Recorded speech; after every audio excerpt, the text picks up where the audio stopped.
कुछ तो ऐसे लोग लापरवाह हैं जिनको खुद की भी चिंता नहीं। तुम देश की बात कर रहे हो फालतू, उनको अपने फैमिली की भी चिंता नहीं, न खुद की चिंता है, उनको चिंता की भी चिंता नहीं। बस गाना गाते जो होगा सो देखा जाएगा, जो होगा सो देखा जाएगा। ये मूर्खों का वाक्य है।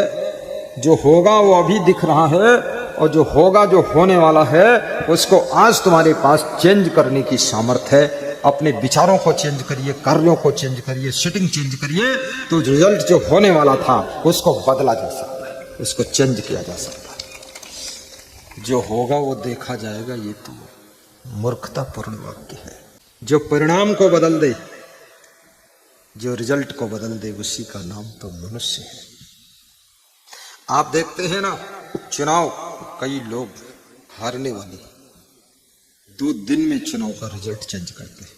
ऐसा पैतरा बदलते हैं, ऐसी कला खेलते हैं, ऐसी सेटिंग करते हैं, ऐसे ढंग से वो कदम बढ़ाते हैं कि रातों रात चुनाव की लहर बदल जाती है और परिणाम माइनस में आने वाला था प्लस में आ जाता है। तो जब तक परिणाम नहीं आया है तब तक तुम उस परिणाम को चेंज करने के लिए भी समर्थवान हो। अब आप उसमें गणित बिठाइए, उस कार्य को कीजिए, प्रेम से कीजिए। श्री नरेंद्र जी यादव संघ विभाग के प्रचारक आए हुए खड़े क्यों नहीं होते? एक बोरी चावल आ रहा है, इसको हम तुम मिलके खा जाएंगे। तो हम पकाएं तुम खाओ, तुम पकाएं हम खाएं, एक ही दिन में निपटा देंगे। धन्य हो। नाम भी बहुत सुंदर है। एक नरेंद्र ये संघ का सेवक है, दूसरा नरेंद्र देश का प्रधानमंत्री है। और बड़ी प्रसन्नता है। पास में पंकज बैठा हुआ है। पंकज माने कमल होता है। पुंडरीक पुष्कर कमल अब्ज जलज अंबोज, पंकज वारिज कोकनद कुबले कंज सरोज। वाह, पहना दो माला। रहने दो, छोड़ दो, टूट जाएगा, ऐसा खींची दे। कोई बात नहीं, बीच वालों को पहनाओ, बीच वाले और सबसे महान।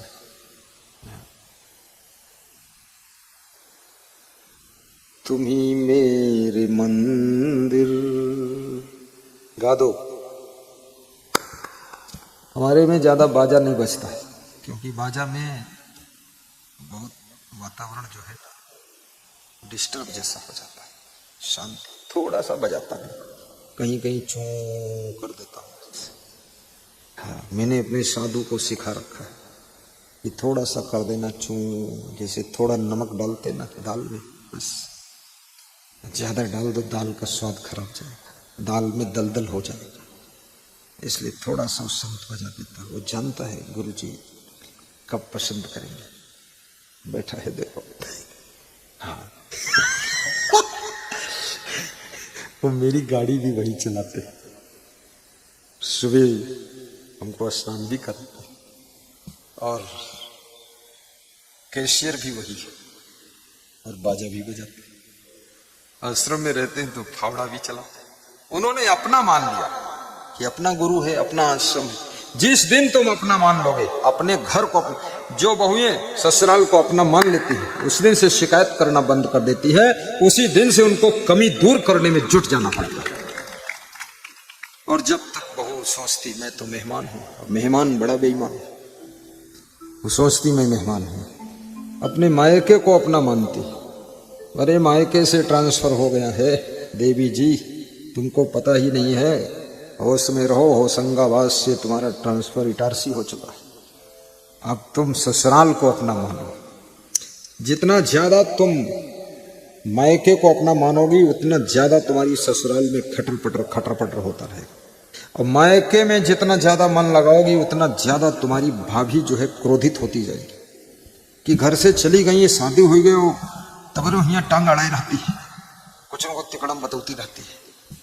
ये मैं अपनी देश की भाषा बोल देता हूँ कहीं कहीं, उसमें टांग मत अड़ाओ। मैं तो साधु बन गया, अब घर में मैं बिल्कुल ध्यान नहीं देता। मेरा जन्म स्थान, उसमें क्या जरूरत है।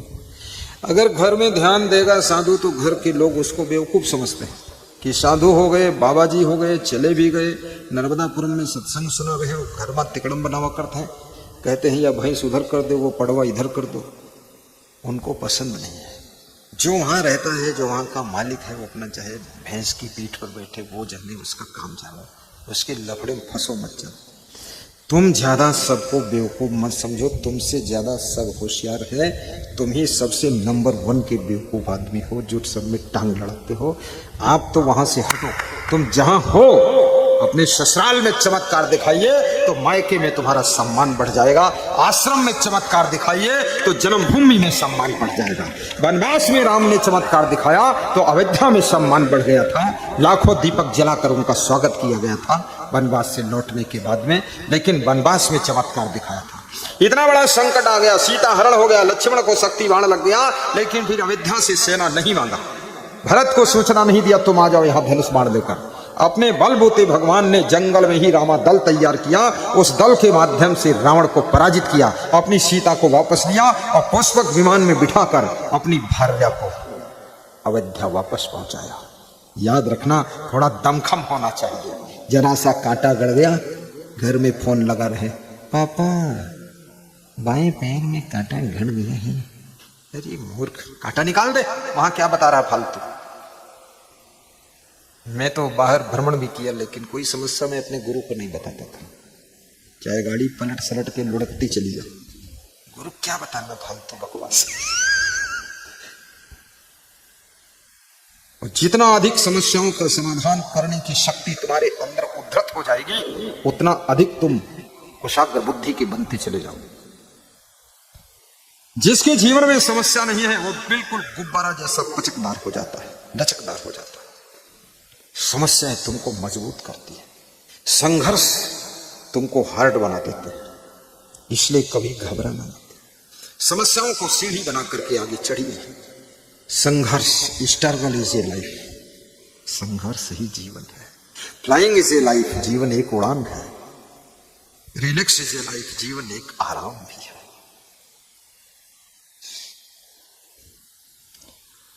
जीवन में ऊपर उठना भी है। अपनापन जागृत हो जाए तो तुम प्रेम के सागर बन जाते हो।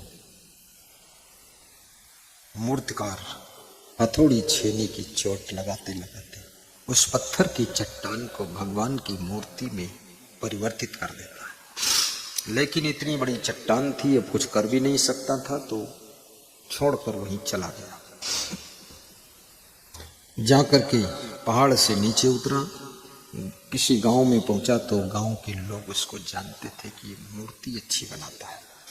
गांव के लोग मंदिर का निर्माण कर चुके थे, मूर्ति का इंतजार था, किसी मूर्तिकार को बुलाऊं, मूर्ति बनवाऊं। मूर्तिकार को देखा, सब खुश हुए, बोले आप अच्छे समय आ गए, एक मूर्ति बना दीजिए, हमारे मंदिर में भगवान की मूर्ति रखना है। कौन से भगवान की मूर्ति बनवाओगे? मैं तो हनुमान जी की मूर्ति बनवाऊं। तो हनुमान जी की मूर्ति तो अभी मैं 1 घंटे पहले जंगल में एक चट्टान को ठीक करके बनाकर छोड़कर चलाया हूँ, चलो बैलगाड़ी ले चलो, उस मूर्ति को रख के ले आओ, स्थापित कर दो। गांव के लोग बड़े खुश हुए कि तुरंत काम हो गया। बैलगाड़ी लेकर गए, मूर्ति को बैलगाड़ी में रख के लाए और मंत्र विधि से विधि विधान पूर्वक मूर्ति को मंदिर में स्थापित किया। आरती पूजा हुई, शंख घंटा बजे, आनंद छा गए। गांव वालों ने कहा ठीक है, एक कमी रह गई। बोले क्या? बोले एक और बड़ी चट्टान का पत्थर चाहिए जिस पे लोग नारियल भेंट करेंगे तो नारियल फोड़े जाएंगे। हाँ तो ठीक है। उससे पहले एक पत्थर की चट्टान में उसको मूर्ति बनाना चाहता था, उसने मना कर दिया था, तो उसको चलो उठा लो। फिर बैलगाड़ी लेकर गए, उस चट्टान को उठा करके लाए और मंदिर के बाहर रख दिया। अब जो कोई आता था उस चट्टान पर नारियल फोड़ता था। जब नारियल फोड़ता था उस पर, और ये पत्थर की चट्टान जो मूर्ति बन गई थी, पूजा होती थी, कोई माला पहनाता था, कोई मत्था टेकता था, कोई हनुमान जी की आरती करता था, तो दोनों चट्टानें आपस में भाई भाई थी। तो ये चट्टान कहती है कि मेरे बंधु, क्या आपकी इज्जत है, क्या मेरी बेइज्जती। मेरी खोपड़ी के ऊपर नारियल फोड़े जाते हैं और तुम्हारी खोपड़ी के ऊपर फूल चढ़ाए जाते हैं, ये क्या मेरा दुर्भाग्य है। तो जो मूर्ति बन गई थी हनुमान जी की, उस पत्थर ने मुस्कुरा कर कहा कि गलती आपकी है, किसी और की नहीं। मूर्तिकार की छेनी हथौड़ी खाने के लिए तुमने मना कर दिया था, इसलिए तुम चट्टान रह गई, तो तुम्हारे ऊपर, तुम्हारी खोपड़ी पर नारियल फोड़ा जाता। और मैंने मूर्तिकार से कहा था जल्दी छेनी हथौड़ी मारिए, मुझको मूर्ति में चेंज करिए, तो मैं छेनी हथौड़ी की चोट खाने के लिए तैयार हो गई, तो मैं भगवान की पूजनी मूर्ति बन गई, इसलिए मेरी पूजा होती है। जो संसार में अनुशासन की छेनी हथौड़ी, ज्ञान की छेनी हथौड़ी खाने को तैयार है, वही पूजनी बनता है, अन्यथा खोपड़ी पर नारियल तो फोड़े ही जाएंगे आपके।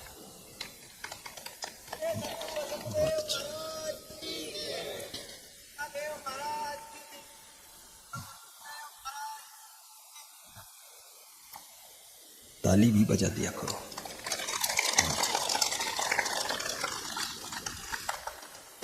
सभी कथाकार और प्रवचनकार अलग अलग संस्कार के होते हैं। मैं ताली बजाने वाला कथाकार हूँ, प्रवचनकार। कुछ ऐसे होते ना, सांस नहीं लेने देते, बस मुर्दे की तरह बैठे। मैं तुम्हारी डबल सांस चालू कर देता हूँ। मैं हंसता भी हूँ, हंसाता भी हूँ, न फंसता हूँ न फंसाता हूँ, केवल हंसता हूँ और हंसाता हूँ। हंसता वही है जो कहीं नहीं फंसता है, और जो कहीं फंसता है वो कभी हंसता नहीं। फिर वो जहाँ फंस गया उसी टेंशन में रहेगा।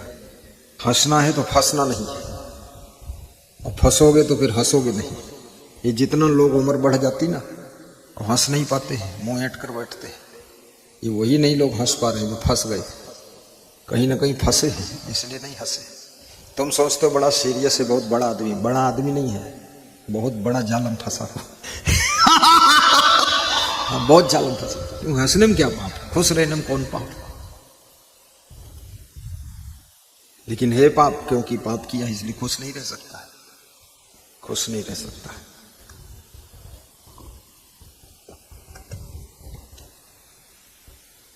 अफसरों के बीच में सत्संग था किसी प्रदेश में, तो उसमें दो एक अफसर तो हंसते थे। जो बड़ा अफसर था बड़ा हंसता था, बाकी अफसर सब सीरियस थे। तो सत्संग खत्म हुआ, मैं तो हंसते था।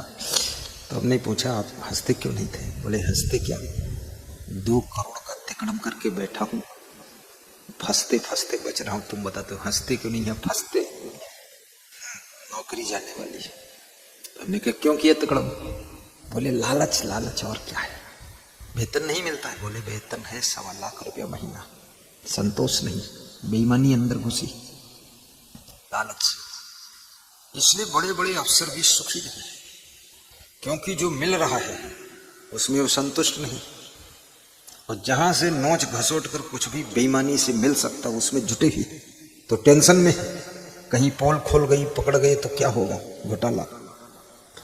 भोगो टेंशन, इससे बड़ी सजा क्या है? इससे बड़ी सजा है क्या? इससे बड़ा पाप का फल हो भी क्या सकता है? ना खुश हो पा रहे हो, ना सुखी हो पा रहे हो, चिंता टेंशन में जल रहे हो, इससे बड़ा दंड और मिलेगा क्या? यही तो दंड है सबसे बड़ा। अपने सभी सुख शांति को खो करके तुम थोड़े से कागज के नोट इकट्ठे कर लिया, क्या फायदा निकला उससे? सब सुख शांति खो गई। और लोग अपने को चतुर समझते हैं कि हम बड़े खिलाड़ी हैं, ऐसा खेल खेला कि खुद ही हार गए खेल में। तुमको 10 करोड़ रुपए दे दूं मैं, इटारसी की बाजार में जाइए और खुशियां खरीद कर लाइए, तो 10 करोड़ में भी नहीं मिली। और उन खुशियों को तुम 10,000 के लिए खो देते हो। सोचो कितना घाटे का सौदा। उन्हीं खुशियों के लिए तुम जिंदगी भर भटकते हो कि खुशी मिल जाए, सुख मिल जाए, शांति मिल जाए, और उसको तुम कहीं विषय वासना के कारण खो देते हो। ऐसे बैठे हो गोवर्धन दास, गलती करके भूत भावन। इसलिए मन को बस में रखिए। खुशी उनको नहीं मिलती है जिनके मन बहुत चंचल हैं, जिनकी इंद्रियां कंट्रोल में नहीं है। जिनकी इंद्रियां बेकंट्रोल है उनकी खुशी लाखों कोसों चली जाती है। इसलिए याद रखना, गरीबी और अमीरी से सुख शांति और खुशी का रिश्ता ही नहीं है, सीधे रिश्ता है तुम्हारे संयम नियम से। अगर संयम नियम नहीं है, नोटों के गद्दे पर सोओगे तो भी नींद नहीं आएगी। मैं हिमाचल गया सत्संग करने, तो वहां लोगों ने बताया कि नोटों की बोरियां इस नाला में फेंकी गई, मछुआरे लोग मालामाल हो गए। तुमने कहा क्यों फेंकी गई? बोले वो नोटबंदी लग गई और सब जांच शुरू हो गई, छापे पड़ने लग गए, तो सब नोटों की बोरियां फेंक दिया। बोले गड़ासा से काट काट कर भी फेंका, कुछ तो ऐसे दुष्ट थे, अब फेंक ही रहे हो तो पूरे नोट फेंक दो। फिर गड़ासा से काट करके फेंक रहे, काट कर इसलिए फेंक रहे कोई दूसरा भी ना पाए, नहीं तो वो धनवान हो जाएगा। ईर्ष्यालु भी बहुत है, जलन भी बहुत है। अब तो तुम फेंक ही रहे हो, तुमसे तो नोट अलग ही हो रहा है, तो दे दो किसी को, गांव में ही बांट दो 2-2 लाख लोग। लेकिन बड़े चंडाल लोग हैं, वो बांटेगा क्या, वो लूट के बैठा है। डर गया, घबरा गया तो फेंक देगा, काट देगा, फूंक देगा, लेकिन देगा नहीं, चोटा। तो खुशियों को प्राप्त करना है तो सही कर्म भी करना पड़ेगा, आचरण भी सही करना पड़ेगा। बिना आचरण को सुधारे अपमान के घूंट पीना पड़ता है। दुराचारी व्यक्ति को घर में भी अपमान के घूंट पीना पड़ता है, और जिसके आचरण अच्छे हैं, जिनसे कुछ लेना देना नहीं है, वे भी तुम्हारा आदर करते हैं और कहते हैं ये आदमी वास्तव में बहुत महान है। इसलिए आचरण भी सुधारो। कितनी दुनिया भ्रष्ट हो जाए, बिगड़ जाए, बहुत दुनिया बिगड़ी नहीं है, आप भ्रम में हैं। इससे ज्यादा त्रेता युग में बिगड़ी थी, इससे ज्यादा द्वापर में बिगड़ी थी, सतयुग में बहुत बिगड़ी थी, कलयुग में काफी ठीक है। कलयुग में सबकी चेतना जागृत है, सभी होशियार है, शिक्षित है, समझदार है, सबको कुछ कुछ ज्ञान है, और ज्यादा लफंगा लोग कलयुग में नहीं है। बहुत युगों में तो बहुत खतरनाक बिगड़ी थी दुनिया। देखो भगवान की पत्नी का हरण कर ले गए थे, मामूली बिगड़ा था उस समय, कितना खतरनाक। आज तो इतना अच्छा है, तुम्हारी पत्नी का भी कोई हरण नहीं कर रहा, अच्छी है दुनिया।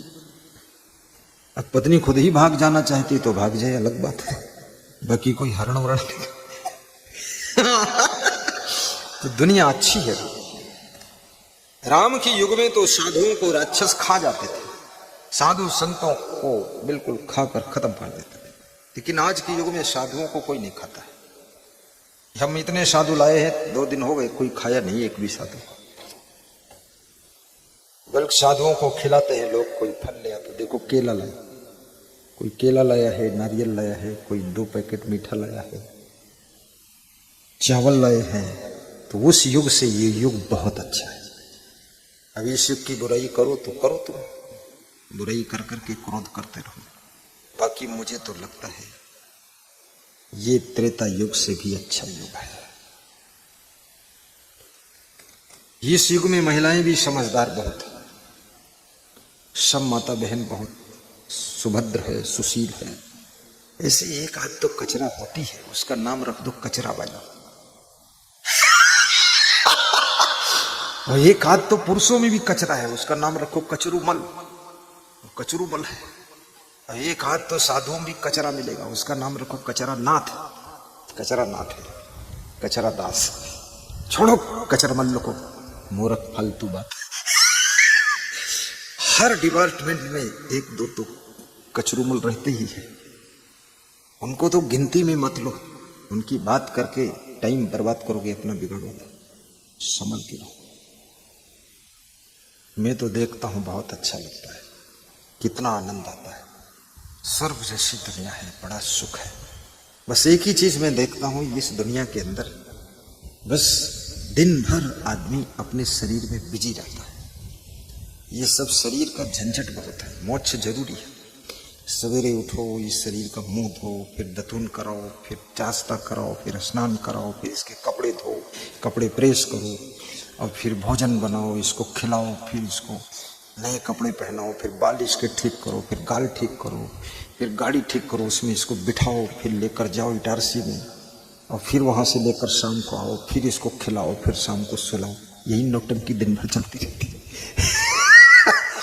मैं संत जी से अपने कह रहा था कि मोक्ष बहुत जरूरी है, ये सब फालतू, मेरे पास कोई काम नहीं, फिर भी सुबह से दोपहर हो जाता फालतू उसी में लगे रहता हूँ। 1 घंटा पैदल चलो, नहीं तो ये बीमार हो जाएंगे महाराज जी। फिर 1 घंटा योगा करो, नहीं तो ये रोगी हो जाएंगे। नहीं करोगे योगा, हो जाएगा रोगा।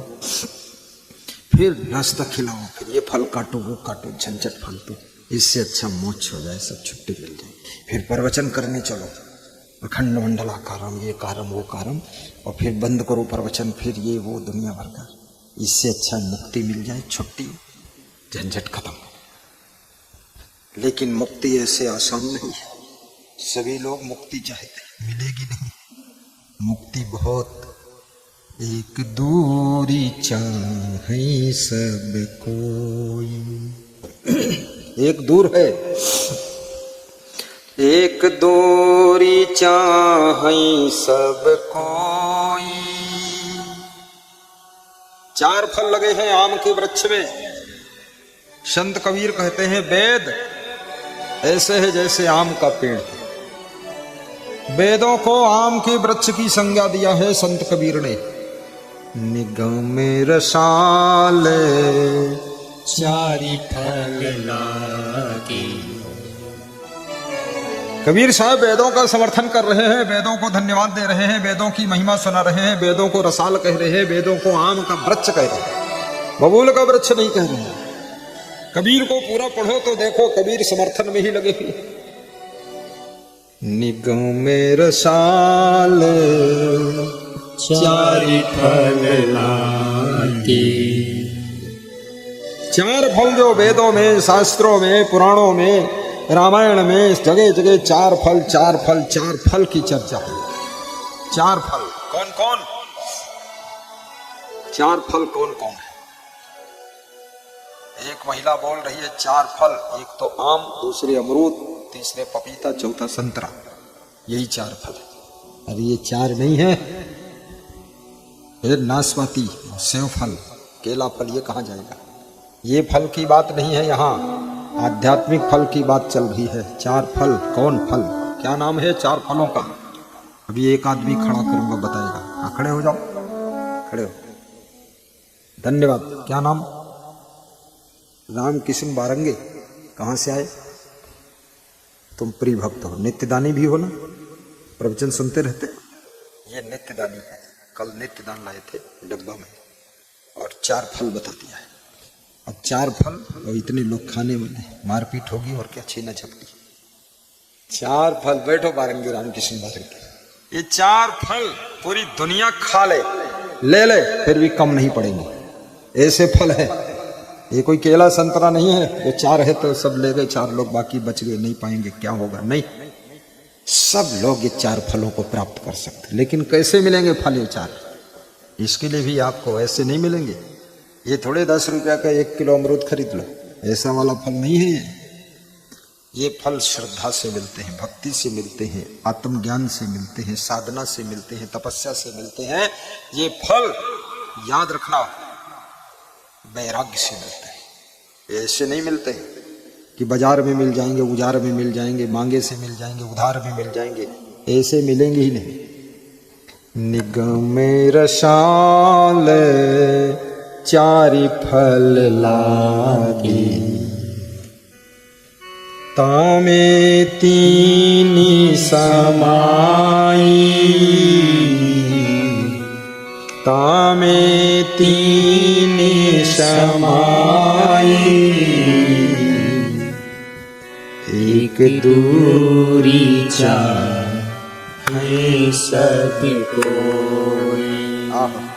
एक दूरी चाहे सब कोई। जतन जतन काहू बिरल पाई। जतन जतन काहू बिरल पाई। तिलक की थाल में अपने अपने श्रद्धा सुमन भी समर्पित करना, बहुत पुण्य मिलेगा। श्रद्धा से तिलक लगवाना हिंदू धर्म का प्रतीक है, भक्ति की पहचान है। माथे पर तिलक। पियहुगे जुग जियहुगे। पियहुगे जुग जियहुगे को राम रसिक रस पियहुगे को राम रसिक रस पियहुगे फल लंकृत नहीं बीज नहीं बकला फल लंकृत बीज नहीं बकला सुख पंची ताहर से खाई सुख पंची ताहर से खाई छुए न बूंदे अंग नहीं भीजे दासी भवरे सब संग लाई राम रसिक रस पियहुगे राम रसिक रस पियहुगे पियहुगे जोग जियहुगे को राम रसिक रस पियहुगे गए बसंत ग्रीष्म ऋतु आई गए बसंत ग्रीष्म ऋतु आई बहुरी न तरीवर तर आवे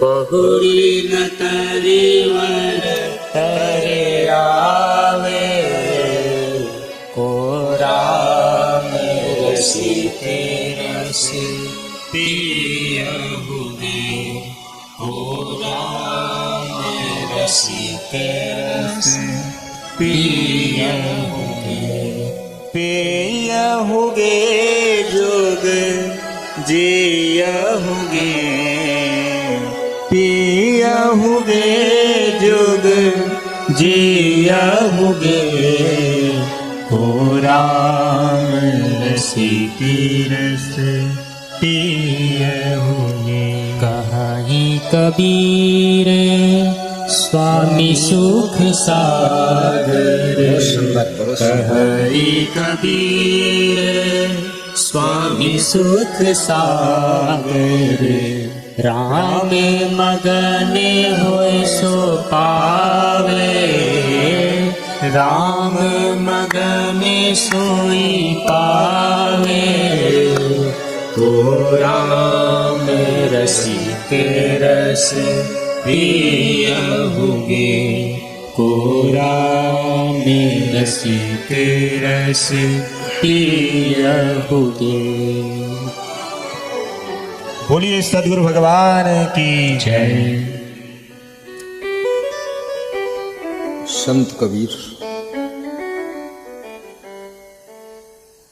अपने इस शब्द में कहते हैं कि जो राम का रसिक होगा, जो राम रस पिएगा, वह युगों युगों तक जिएगा और वही ये चार फल प्राप्त करेगा।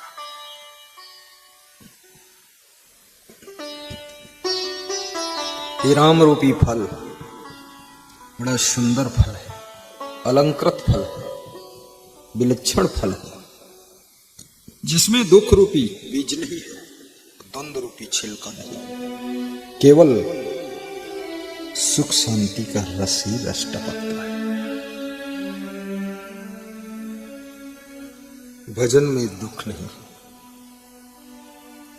भक्ति के मार्ग में सुख ही सुख है। भक्ति स्वतंत्र सकल सुख खाई, बिनु सतसंग न पावे प्राणी। जब ध्रुव अपने पिता के दरबार में पहुंचे, 5 वर्ष की उम्र है ध्रुव की,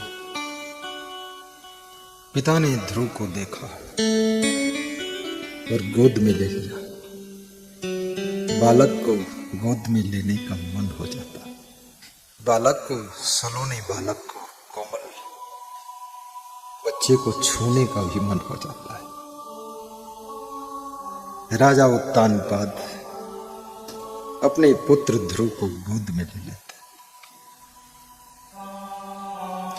उसी समय ध्रुव की छोटी मां, सौतेली मां, जिसका नाम सुरुचि है, उसका आगमन हो जाता है। सुरुचि ने जब देखा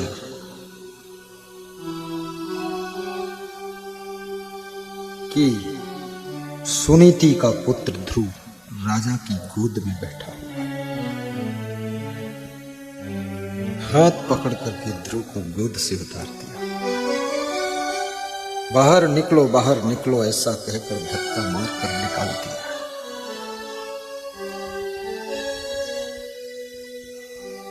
ध्रुव रोने लगे। राजा उत्तानपाद सब घटनाक्रम को देख रहे हैं, लेकिन कुछ बोल नहीं रहे। वासना से आच्छादित मन यथोचित बोलने में भी असमर्थ हो जाता है। महाराजा उत्तानपाद देख रहे हैं कि गलत हो रहा है। आखिर ये ध्रुव भी तो मेरा बालक है, लेकिन कुछ बोल न सके।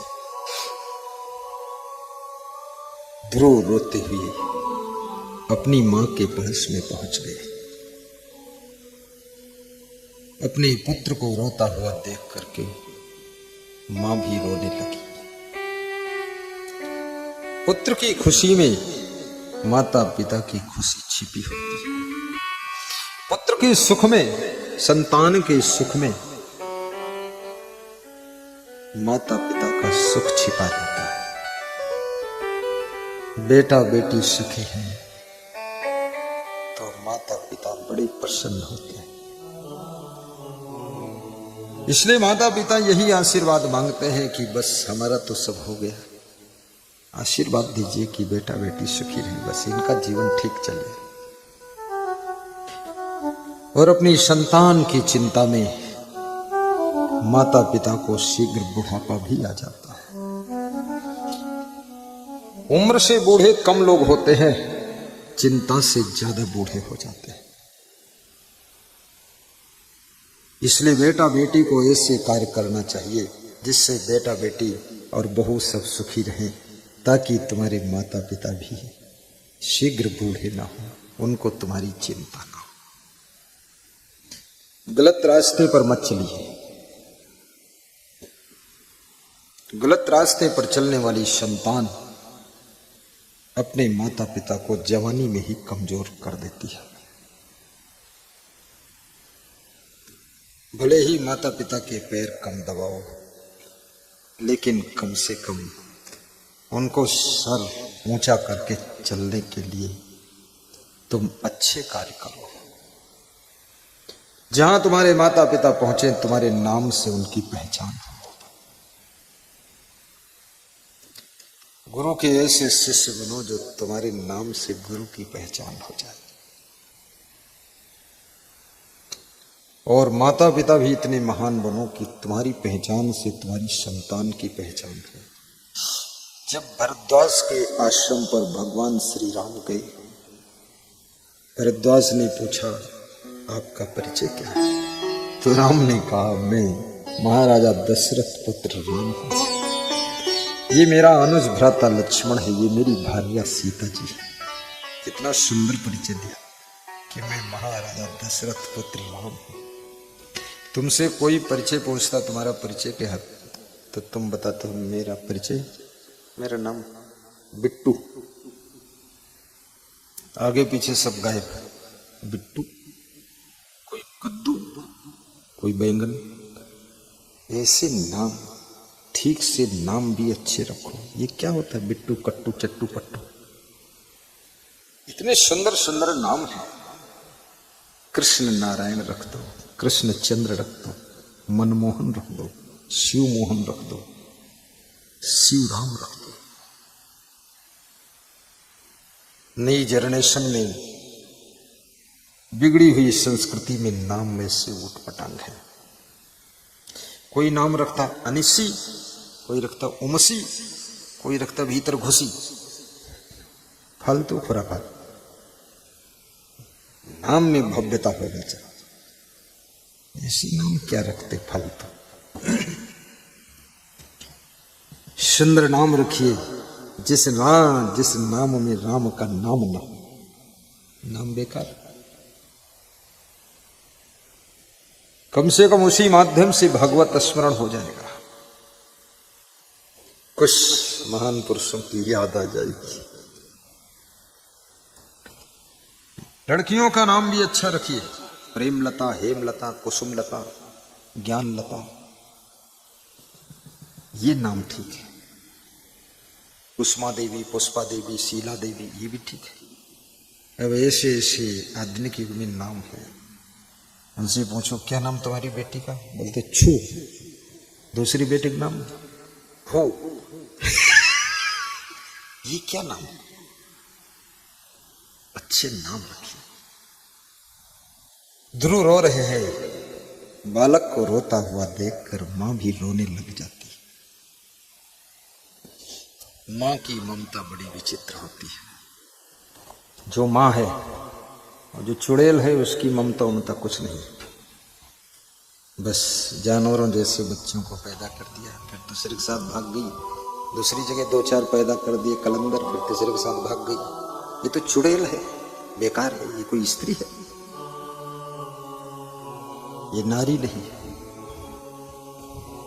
स्त्री की अपनी एक मर्यादा होती है, और जो नारी मर्यादा के श्रृंगार से विभूषित होती है, उस नारी में नारायणी का रूप छिपा होता है। वही जगदम्बा है, अम्बा है, रंभा है, लक्ष्मी का रूप। ऐसी स्त्री जिस घर में रहती हो घर ही मंदिर है। ऐसे पुरुष जिस घर में रहे वो घर तो देवघर है, कोई साधारण घर थोड़े। ऐसे साधु जिस आश्रम में रहे वो आश्रम स्वर्ग है। कोई नशा नहीं, कोई व्यसन नहीं, कोई आदत नहीं, कोई बदमाश नहीं, सहनशीलता भी है। कोई कुछ बोल दिया गम खा दिया। कितने लोगों को तो गम खाना बहुत मुश्किल है। आलू खा लेंगे, घुइयां खा लेंगे, बंडा खा लेंगे, अंडा खा लेंगे, लेकिन गम नहीं खाएंगे। बकरा खा लेंगे, मुर्गा खा लेंगे, भैंसा खा लेंगे, गोबर खा लेंगे, लेकिन गम नहीं खाएंगे। गम खाने में तिलमिला जाते हैं। उन्होंने ऐसा क्यों कर दिया, ऐसा क्यों कर दिया, ऐसा नहीं करना चाहिए, वैसा नहीं करना चाहिए। उनको भी समझना चाहिए। अरे वो ना समझ है, तुम समझ लो, सब ठीक है, छोड़ो बकवास, आगे बढ़ो। यहाँ की बातें ही नहीं छोड़ो, अब आगे का सुनो हवा। कभी कभी आपकी पत्नी भी मन से परेशान है, जो उसमें कुछ कठोर बोल देती है, और कठोर बोलने की बात पछताती भी है, और फिर तुम्ही से कहती है मैं कैसे ऐसा कठोर बोल गई। तुम कहते हो हमको तो नहीं पता कैसे बोल गई, लेकिन बोल गई। बोल गई, हम कैसे बोल गई। रोती है तो तुम उसके सिर पे हाथ धर के समझाते हो, कोई बात नहीं, ऐसा तो रोज बोलो तो भी चलेगा, लेकिन रो मत।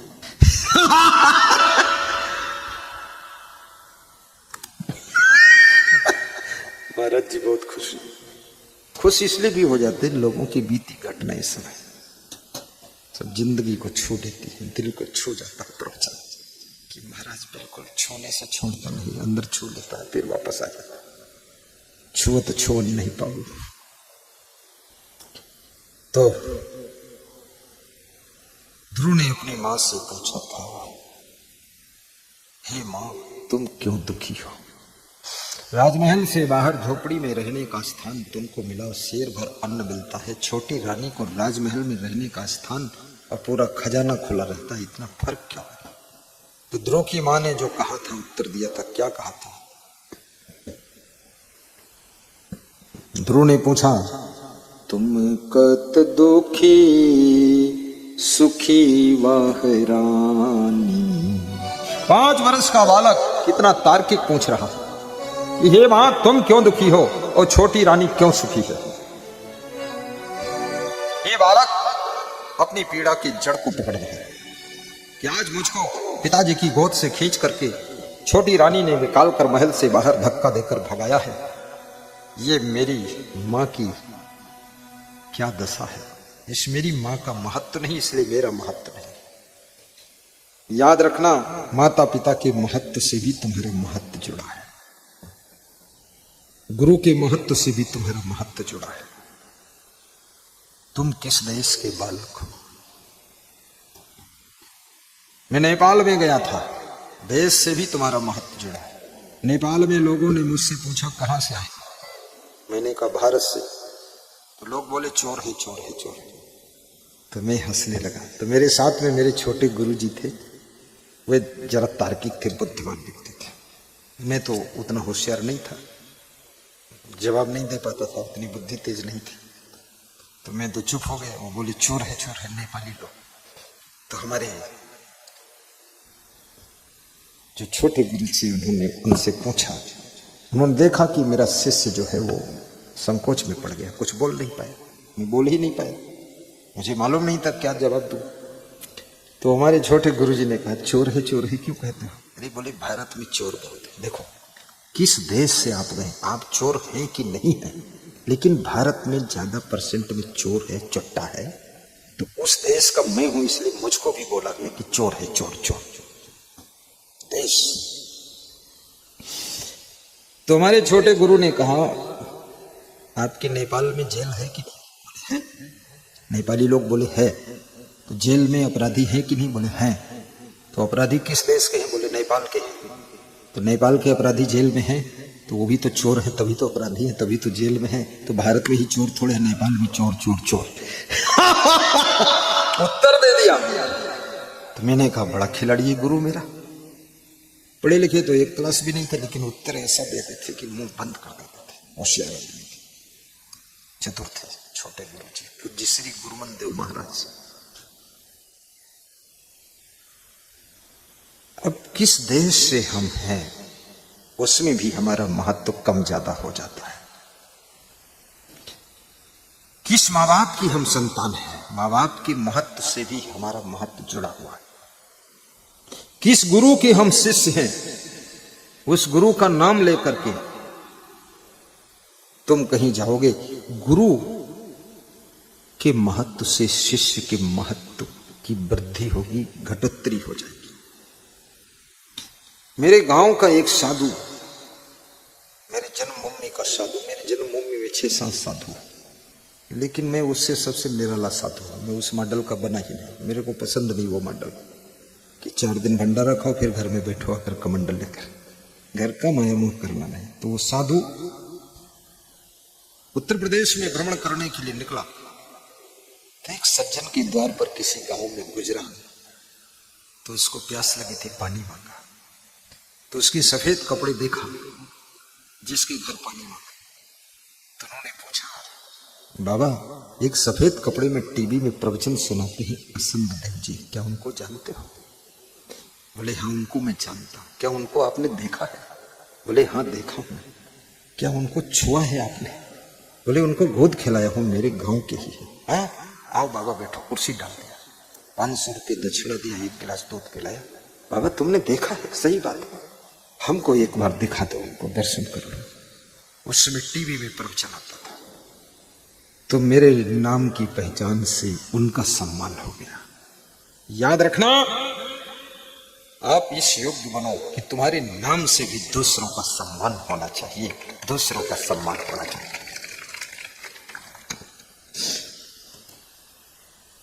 छोटी रानी ध्रुव से कहती है, पैठन को नृप गोद जो लिखा होत तो कर्म, तो सुनीत के जठर से काहे कले त्यू जन्म। ए ध्रुव, अगर राजा की गोद में बैठने के लिए तुम्हारे भाग्य में लिखा होता तो तुम बड़ी रानी के पेट से नहीं पैदा होते, मेरे पेट से पैदा होते। उतरो गोद से। पूत अभागिन केर हुए, गोद चाहत नृप केर, अन्न मिलत है शेर भरी, सो न मिली है फिर। अभागिन के पुत्र हो, राजा की गोद में बैठना चाहते हो, जो शेर भर अन्न मिलता है वो भी फिर नहीं मिलेगा, बंद करवा दूंगी, ये समझ लेना। कितने लोग किसी के बस में इतना आ जाते हैं कि धर्म अधर्म न्याय अन्याय सब भूल जाते हैं। याद रखना, अपनी भार्या का सम्मान करो, अपने पति का सम्मान करो, लेकिन इतना नहीं कि अपराध करते रहो, उनके दबाव में आकर के तुम नई नीति को रोंद डालो।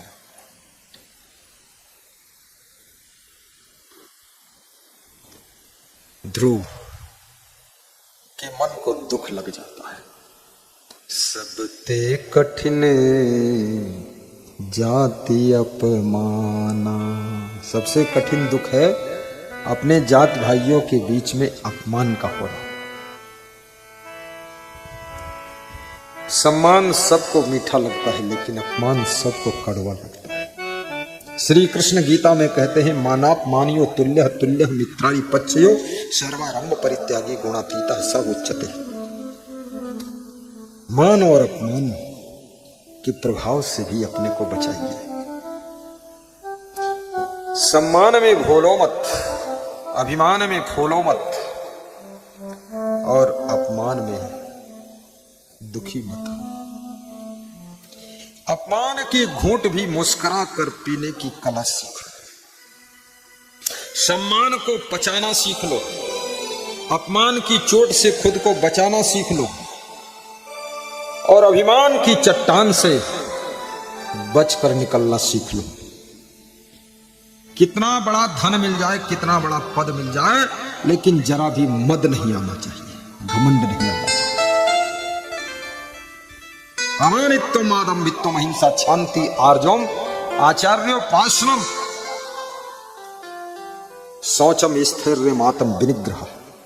ज्ञानी के लक्षण श्री कृष्ण अर्जुन को समझा रहे। इंद्रियार्थेषु वैराग्यम अनहंकारा एव च जन्म मृत्यु जरा व्याधि दुख दोषानुदर्शनम असक्ति सा अनविसगा पुत्रदार ग्रहदसु नित्यम च समचित्तम इष्टान निष्ठोपपत्तिषु मयि च अनन्य योगेन भक्ति अव्यभिचारिणी विविक्त देश सेवित्वम अर्ति जन संसदि अध्यात्म ज्ञान नित्यतम तत्व ज्ञान दर्शनम एतत् ज्ञानम यत् प्रोक्तम अज्ञानम यत् अतः अन्यथा। ज्ञान की परिभाषा के ये 5 श्लोक हैं। ज्ञानी कौन है? इंद्रियार्थेषु वैराग्य, जिसको समस्त इंद्रियों के भोगों से वैराग्य हो गया है वो ज्ञानी।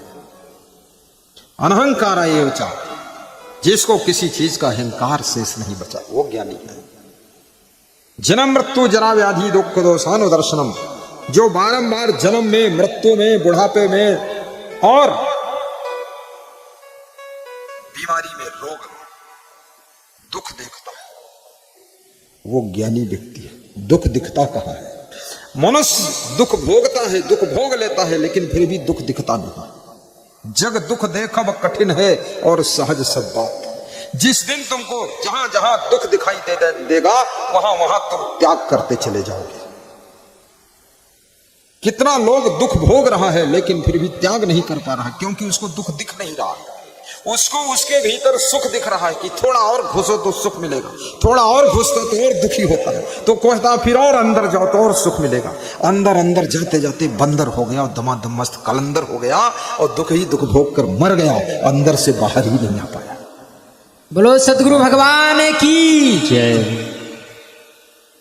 दुखेश अनुद्विग्न मना सुखेश विगत अस्पृहा वीतराग भय क्रोधा स्थित धीमन उच्चते।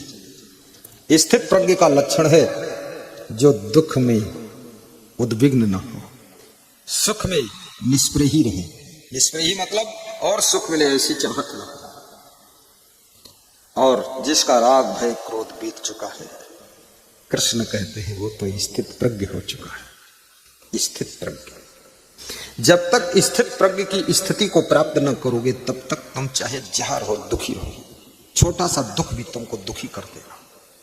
और जब स्थित प्रज्ञ की स्थिति में तुम गुजर जाओगे, उस स्थिति में स्थित हो जाओगे बड़े से बड़ा दुख भी तुमको घायल न कर सकेगा, चोट न दे सकेगा। तुम कांटों की गोद में गुलाब जैसे बनकर मुस्कुराते रहोगे और जिंदगी में सुख की सुगंध बिखेरते रहोगे।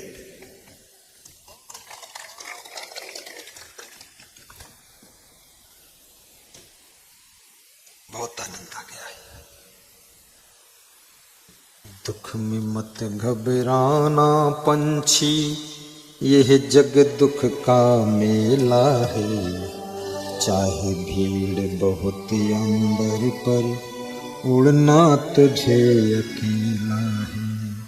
दुख में मत घबराना पंछी हो, दुख में मत घबराना पंछी, यह जग दुख का मेला है, यह जग दुख का मेला है। चाहे भीड़ बहुत अंबर पर, उड़ना तुझे अकेला है। नन्हे कोमल पंख ये तेरे, पूरे गगन की ये दूरी, और गगन की ये दूरी। बैठ गया तो होगी कैसे मन की अभिलाषा पूरी, मन की अभिलाषा पूरी, उसकी अभिलाषा पूरी। उसका नाम अमर है जग में, उसका नाम अमर है जग में। जिसने संकट झेला है, जिसने संकट झेला है। दुख में मत घबराना पंछी, यह जग दुख का मेला है। चाहे भीड़ बहुत अंबर पर, चाहे भीड़ बहुत अंबर पर, उड़ना तुझे अकेला है, जाना तुझे अकेला है। उड़ना तुझे अकेला है, जाना तुझे अकेला है। चतुर शिकारी ने रखा है जाल बिछा कर पग पग पर, जाल बिछा कर पग पग पर।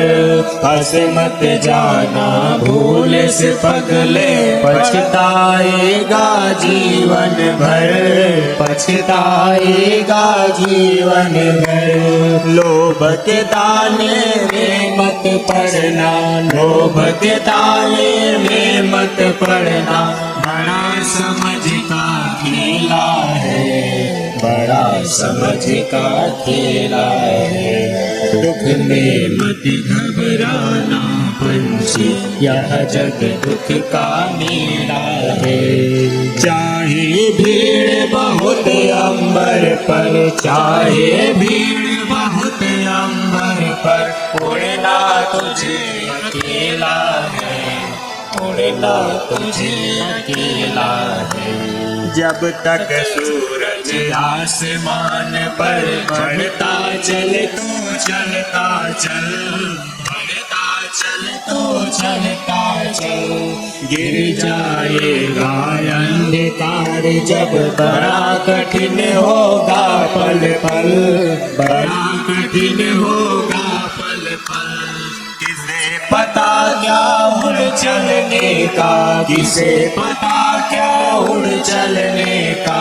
आ जाता कब बेला है, आ जाता कब बेला है। हर दुख में मत घबराना पंछी हो, दुख में मत घबराना पंछी। यह जग दुख का मेला है, यह जग दुख का मेला है। चाहे भीड़ बहुत अंबर पर, चाहे भीड़ बहुत अंबर पर, उड़ना तुझे अकेला है, उड़ना तुझे अकेला है, जाना तुझे अकेला है। बोलिए सदगुरु भगवान की जय। सुख भंजन सदगुरु असंग सरकार की जय। सुखदाता गुरुदेव की जय। सदगुरु कबीर साहेब की जय। सियावर रामचंद्र की जय। संकट मोचन हनुमान की, जय। सनातन धर्म की जय हो। बहुत सुंदर। संतों ने भजन बहुत अच्छा गाया, गाने में भी मेहनत बहुत है। हाँ, बहुत कठिन है। ध्रुव ने अपनी मां से पूछा है, तुम कत दुखी सुखी वह रानी, तऊ न भेद मोहि कहो बखानी। इस भेद को हे मां बताओ, तुम दुखी क्यों हो, वो रानी सुखी क्यों है। तो ध्रुव की मां का नाम सुनीति था। उन्होंने उत्तर दिया कि साधु संग हरि भजन न भावा। पूर्व जन्म में जहां मैं थी, साधु संगत में, भजन में, भक्ति में मेरा मन लगता ही नहीं था। खर कोकर सम सीत गवावा। खर माने गधा और कोकर माने कुत्ता। गधे और कुत्ते जैसी जिंदगी फ्री फंट में, फालतू में मैंने गंवाई। कभी न सत्संग सुना, न भक्ति किया, न कुछ। इसलिए ये भेद है, सत्कर्म किया ही नहीं मैंने।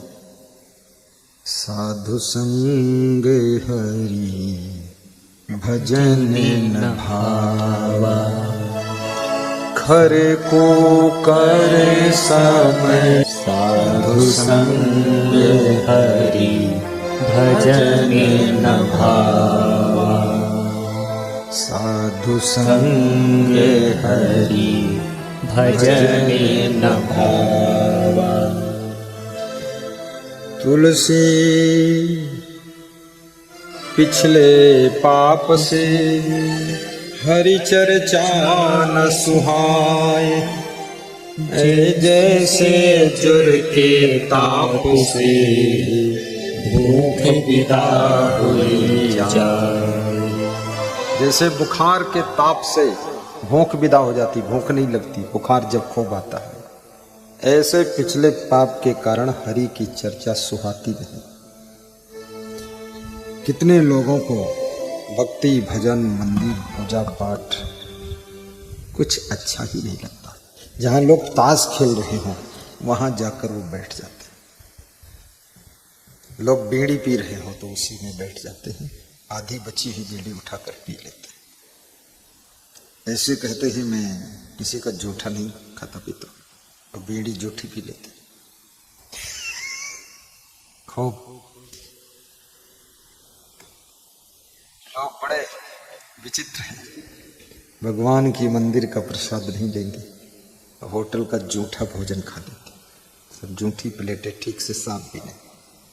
भगवान के मंदिर में जाएंगे, अगर प्रसाद बट रहा ना तो मुंह ऐंठ देंगे, अरे मैं, क्योंकि रसगुल्ला खाने की आदत है ना, रसगुल्ला कहाँ मिलेगा। प्रसाद तो वहां लैया का मिले, मुरमुरा, वही ले लो, शक्कर के 2 दाना। वहां कोई ब्रह्म भोज थोड़ी लग रहा है कि तुमको गुलाब जामुन खिलाए जाएंगे। प्रसाद तो बस सस्ता वाला ले लो। ये बहुत माल छकने के लिए तैयारी मत करो। वहां कोई विवाह समारोह नहीं है, और विवाह समारोह में भी बुद्धिमानी करो। अगर आपकी 4 बेटियां रेडी हो गई तो चारों का विवाह एक साथ करो, और दिन में 11 बजे से शुरू करो, शाम को 4 बजे खत्म कर दो। रात का झंझट खत्म करो। 4 बेटियों का 4 बार में विवाह मत करो। एक ही ढोल बजे और चारों निपट गई, एक ही मंडप में चारों निपट गई। 4 गुना खर्चा बचाओ, रिश्तेदारों का भी खर्चा बताओ। 4 बार विवाह करोगे, 4 बार रिश्तेदारों को आना पड़ेगा, कार लाना पड़ेगा, डीजल पेट्रोल फूकेगा, समय बर्बाद होगा। भगवान राम के पिता राजा दशरथ ने 4 बेटों का विवाह एक साथ किया था कि नहीं किया था? बोलो। राम राम जपते हो, अलग अलग करते हो, सीखो ना कुछ। राजा जनक ने उनके भाई कुशध्वज की बेटियां और जनक की बेटी, सबका एक साथ 4 का विवाह। अब अलग अलग नहीं किया, एक ही जनकपुर में ही किया, उन्होंने अयोध्या में ही किया, एक ही घर में किया, और बहनों बहनों का किया, भाई भाई का किया। क्योंकि एक बार में जाओ 4 बेटियों का कुशल समाचार मिल गया, झंझट खत्म। एक ही बार में गए, 4 समधी खुश हो गए, बबल खत्म, 4 भी आइए। अब एक जा रहे इटारसी, दूसरा पिटारसी, तीसरा खटारसी, यही बनाते रहो 1 हफ्ते तक। एक ही बार में सब निपट गए। राम राम सत्य है, सत्य कहे मुक्त है, चलो निकलो यहाँ सब ना काम करो। होशियार बनो। बहने बहने बहुत प्रेम है, एक ही घर में रहे तो क्या हो। भाई भाई के साथ में। और जब बहन बहन तुम नहीं रह सकती हो तो तुम किसी के साथ नहीं प्रेम से रह सकती। भाई भाई प्रेम से नहीं रह सकते हो तो साढ़ू भाई के साथ प्रेम से क्या रहोगे? साढ़ू से भी एक दिन रूठ जाओगे, मुंह नहीं बोलोगे। भाई भाई बहन बहन सब प्रेम से रहो। क्या लेना क्या देना संसार में, सब थोड़े दिन की मेहमानी है। सभी लोग मेहमान बनकर ही आए हो। कोई 10 साल मेहमानी करता, कोई 50 साल, कोई 70 साल, फिर सब छोड़ के चले जाते। इसलिए मेहमान बनो, महान बनो और शांति से रहो, हुल्लड़ मत मचाओ। थोड़े दिन बाद जाना है। सब पूरी सृष्टि मेहमानों की सृष्टि है। यहाँ कोई परमानेंट नहीं है, सबको एक दिन त्याग कर जाना है। इसलिए अच्छा कर लो, बड़ा कर लो, बढ़िया कर लो, ठीक ठाक कर लो, पुण्य कर लो, धर्म कर लो, सत्संग सुन लो, भक्ति कर लो, गुरु बना लो। अहंकार में मत घूमते रहो घंटानाथ बनकर, शंखनाथ। भक्ति भी करो, गुरु भी बनाओ और अपने माता पिता का भी आदर कर लो। ये सब छिपने वाले हैं, ये कोई सूरज चांद रुकने वाले नहीं है, सब डूबने वाले हैं, सब जाने वाले हैं। एक एक करके सब दुनिया छोड़कर चले जाएंगे। सदैव बहन भी नहीं मिलेगी, बहन भी छोड़कर चली जाएगी, भाई भी चला जाएगा। समृतलोक में एक एक करके महान्य भूतानि गच्छन्ति यमालयम शेषा स्थिरत्वमिच्छन्ति किमाश्चर्यं मता परम।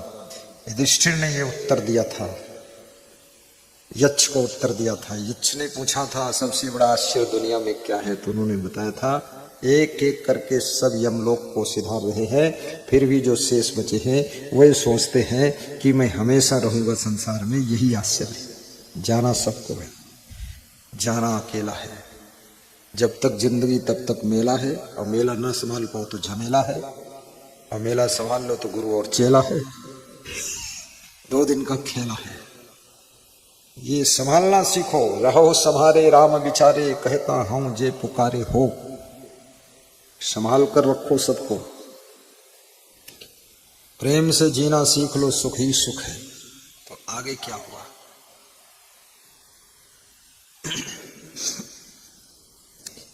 जैसे कछु कर्म पोच भल कीन्हा, सोई जन मत विधि सिर लिख दीन्हा। ध्रुव की मां कह रही है, जैसे अच्छे बुरे कर्म मैंने किया, विधि ब्रह्मा जी ने वही जन्म लेते ही सब लिख दिया भाग्य में। लेकिन बेटा एक बात याद रखना, ना जाने कौन पुण्य थे जो तेरे जैसा पुत्र मुझे प्राप्त हो गया।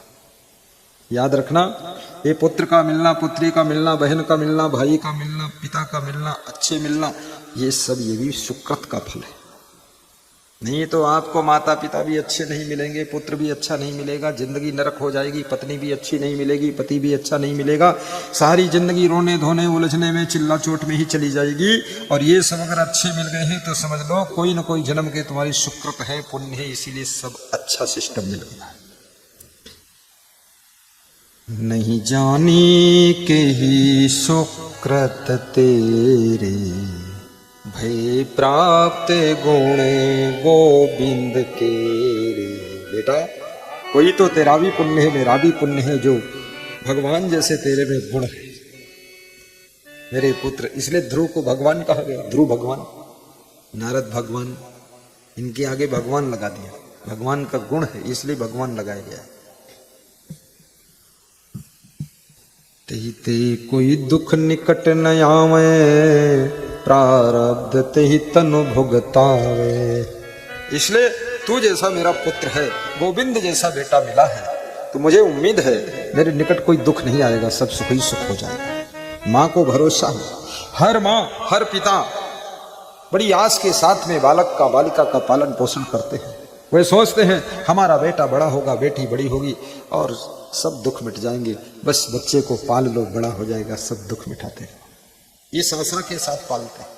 और तुम बड़े हुए तो बड़े नालायक बने, खूब दारू पीते हो, गांजा पीते हो, गाली बकते हो, पड़े पड़े सोते रहते हो, कुंभकर्ण पैदा हो गए, घर घर रावण पैदा हो गया, घर घर में रावण है। हमारे संत जी भजन गाते हैं, घर घर में है रावण बैठा, इतने राम कहाँ से लाऊं? अब इतने रावणों को कौन मारेगा? एक रावण को मारने के लिए एक अयोध्या से राम जी गए थे, लेकिन घर घर में रावण है तो इतने राम कहाँ से मिलेंगे? इन दुष्टों को कैसे मारा जाए?